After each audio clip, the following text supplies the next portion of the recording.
Thanks again for checking us out at Push the Button. See pushthebutton.ie on our YouTube page, and make sure you hit subscribe so you can see these videos.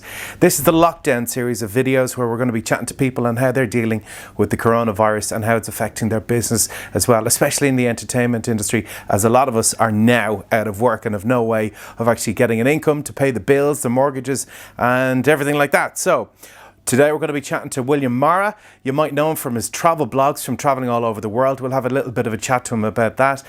Also, he's the man behind a new bar called Antisocial and the guy who brought you Bingo Loco. 43.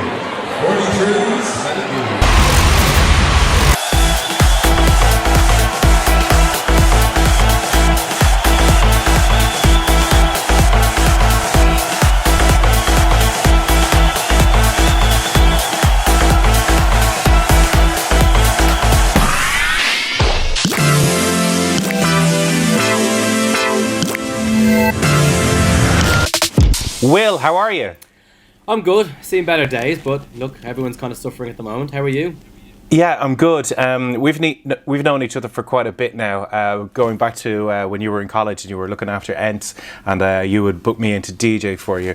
And we know our strong points, we know our weak points, and yet did we think that this would be the fourth time that we've had to record this video, because you messed up, I messed up, then you messed up, then I messed up. So let's hopefully we get this one absolutely perfect. What do you reckon?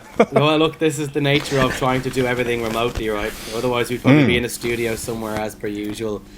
But look, the state of affairs is currently, pretty remarkably grim for most people across the country who are either being laid off, seeing a decline in business, or they're seeing a complete stop in business. And that's been the case for us, really, where we've seen everything that we do going from 1,000,000 miles an hour to zero as of last Thursday, when that press announcement came out from Lee on behalf of the government that effectively any mass gatherings just have to stop. And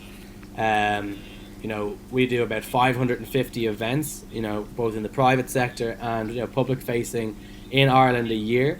And now we are basically just putting everything on freeze, and we don't know when that's going to really come back. And we also have to look at operations across the globe. Like, we're in Vancouver, we're in Austin, we're in the UAE, we're in Bahrain, the UK, both in Scotland and Northern Ireland, and down south in England. And also we've got a big operation in Australia. We do shows all around the major population centres on the coast of Australia, from Brisbane, Perth, Melbourne, Sydney, you name it. And as of Monday, Australia has now stopped as well, and we had a show in Sydney for 1,500 people. We'd flown in one of our main hosts, and also Mickey Joe Hart, who you might know, the legend, the Eurovision Song Contest contender. And so we brought him in as a cameo guest, Patrick's Day special, massive gig, and we were just about able to do it given the government guidelines. And then the major concern was, okay, duty of care for staff and our crew. Like, how do we get these guys home with the travel restrictions? And we got clearance this morning that they're going to be okay to come home.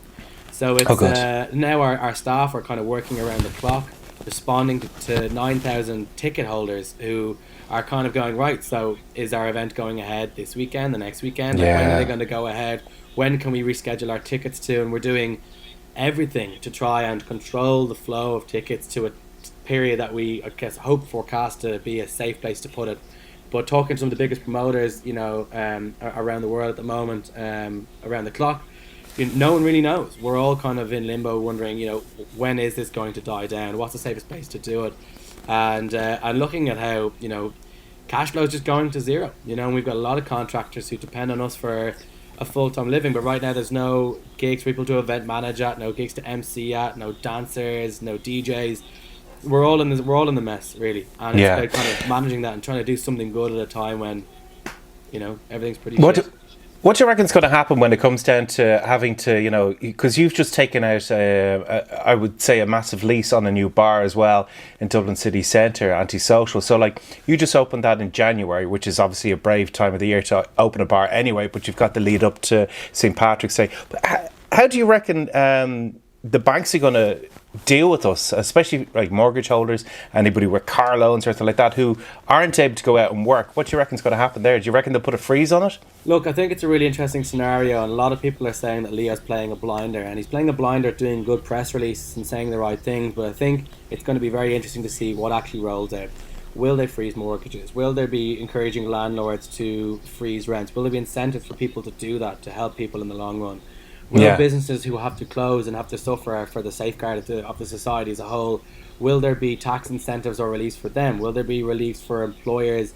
There's currently talk about it from Regina, who's the TD responsible for this. She's talking about, employers keep paying your staff or pay them, the COVID relief money, and then we'll reimburse you later to take the duress off the system. But then there's no guarantees on that. Maybe that'll come out on Friday. Maybe it'll be a system that doesn't suit the employers. Maybe the employers don't have the cash flow to do that. So there's a lot up in the air, and there's a lot of people don't know. And I know that for bars anyway, the LVA, which is a licensed vintage association, is talking to banks and trying to get conclusive results on what supports are there from banks. And it seems to be just talk to your bank and just try and they're going to be reasonable with you if they can. So there's a lot up in the air. There's a lot, banks are kind of they've been bailed out by us before, so it's about time we kind of ask them to help us out too. So it's working collectively as a country, and utilizing whatever you have to help. There's a good friend of mine I'm working with at the moment, and he's basically created this over the course of the night. He's basically a company that he can't do anything with, and all his programmers and developers are just sitting there kind of going, are we in work, are we out of work? So he's used his developers to make a COVID response app. That means that people who have got resources they want to put towards helping the cause, that they can do it in an active way, because WhatsApp, Facebook, all these social media channels, even on LinkedIn, you're starting to see memes, a lot of scaremongering, fake news. So it's basically making this channel to activate a community that can put the resources to good work. And he's been kind of stimulated by the fact that we put up a few days ago, look, we're not able to do any events, but we've got a fleet of 5 bingo vans that can go around the country that deploy events any given weekend. We've got a warehouse there of 200 square feet that could be used for storage, and what can we do to put this to good use? So we're doing it in a way that can help those who are vulnerable, who can't leave the house, to get them deliveries of their groceries.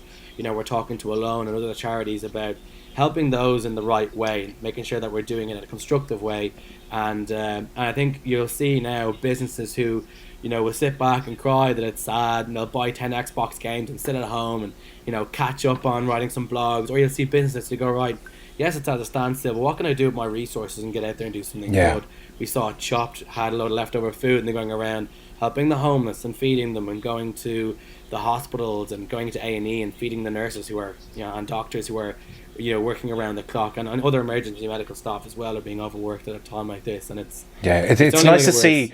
It's nice to finally see humans come back into our society, rather than just people walking around like looking at their phones and being judgmental behind their screens and stuff. It's actually nice to 100%. See communities and people coming together.